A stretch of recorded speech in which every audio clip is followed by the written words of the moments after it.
കൽക്കറ്റ് സർവകലാശാലയിൽ എസ്എഫ്ഐയുടെ പ്രതിഷേധം സെനറ്റിലേക്ക് ഗവർണർ നാമനിർദ്ദേശം ചെയ്ത സംഘപരിവാർ പ്രതിനിധികളെ എസ്എഫ്ഐ പ്രവർത്തകർ തടഞ്ഞു. ജോഷിലിട്ട് കൂടുതൽ വിശദാംശങ്ങളുമായി. ജോഷിൽ, എന്താണ് സംഭവം? അവിടുത്തെ സാഹചര്യം ഇപ്പോൾ എന്താണ്? കീർത്തി, ഏകദേശം 10 മണിയോടുകൂടിയാണ് സെനറ്റിന്റെ രണ്ടാമത്തെ യോഗം, അതായത് ഗവർണർ നോമിനേറ്റ് ചെയ്ത പ്രതിനിധികളടക്കം പങ്കെടുക്കുന്ന യോഗം ആരംഭിച്ചത്. യോഗത്തിൽ സംഘപരിവാർ അനുകൂല ശക്തികളെ പങ്കെടുപ്പിക്കില്ല എന്നുള്ളതായിരുന്നു എസ്എഫ്ഐയുടെ നിലപാട്. എസ്എഫ്ഐയുടെ വിദ്യാർത്ഥികൾ സെനറ്റ് യോഗം ആരംഭിക്കുന്നതിന് മുൻപ് തന്നെ ഇവിടെ സെനറ്റ് ഹൗസിലെത്തുകയും സെനറ്റ് ഹാളിന്റെ 2 കവാടങ്ങളിൽ കുത്തിയിരിക്കുകയും സമരം ചെയ്യുകയും ചെയ്തു. ഒരു തരത്തിലും സംഘപരിവാർ ശക്തികളെ സെനറ്റിലേക്ക് കടക്കാൻ അനുവദിക്കില്ല എന്നുള്ളതായിരുന്നു എസ്എഫ്ഐയുടെ നയം. എസ്എഫ്ഐ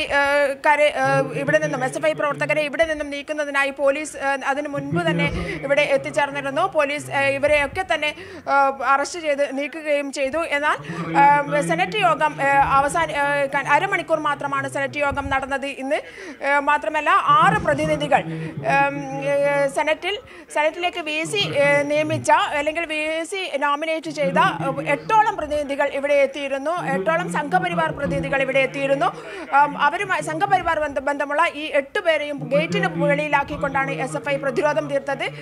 സെനറ്റ് യോഗം അവസാനിക്കുന്നത് വരെ ഇവരെ സെനറ്റിലേക്ക് കയറ്റില്ല എന്നുള്ളതായിരുന്നു എസ്എഫ്ഐയുടെ നിലപാട്. അതിനനുസരിച്ച് തന്നെ സെനറ്റ് യോഗം കഴിയുന്നത് വരെ എസ്എഫ്ഐ ഈ 2 ഹാളിലേക്ക് കടക്കുന്ന പ്രവേശന കവാടത്തിൽ കുത്തിയിരിപ്പ് സമരം തുടരുകയായിരുന്നു. എന്തായാലും കടത്തിവിട്ടില്ല എന്നുള്ളതാണ് യാഥാർത്ഥ്യം. ഇവർക്ക് ഇന്നത്തെ യോഗത്തിൽ പങ്കെടുക്കാൻ സാധിച്ചില്ല. അജണ്ട മാത്രം വായിച്ച് പുറത്തേക്ക് പോകുന്ന ഒരു സെനറ്റ് പിരിച്ചുവിടുന്ന ഒരു സ്ഥിതിവിശേഷമാണ്, അല്ലെങ്കിൽ ഇന്നത്തെ സെനറ്റ് യോഗം പിരിച്ചുവിടുന്ന ഒരു സ്ഥിതിവിശേഷമാണ് ഇന്നുണ്ടായിട്ടുള്ളത്. സെനറ്റ് യോഗത്തിൽ പങ്കെടുത്തവർ, ജീവനക്കാരുടെ പ്രതിനിധികൾ നമ്മളുടെ കൂടെയുണ്ട്.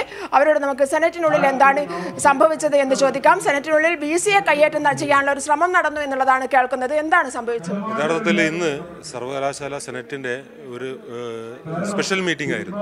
സ്പെഷ്യൽ മീറ്റിംഗിൽ നിശ്ചയിച്ചിരുന്ന അജണ്ട മാത്രമാണ് നടപടിക്രമങ്ങൾ പ്രകാരം ചർച്ച ചെയ്യേണ്ടത്. എന്നാൽ തുടക്കം മുതൽ അതിൽ പ്രധാനപ്പെട്ടത് 10,000-കണക്കിന് വിദ്യാർത്ഥികളുടെ ഡിഗ്രി ഫലം പ്രഖ്യാപിക്കുന്നുണ്ട്. അത് സെനറ്റ് അംഗീകരിച്ചതിന് ശേഷം മാത്രമേ അവർക്ക് സർട്ടിഫിക്കറ്റുകൾ വിതരണം ചെയ്യാൻ വേണ്ടി കഴിയുള്ളൂ.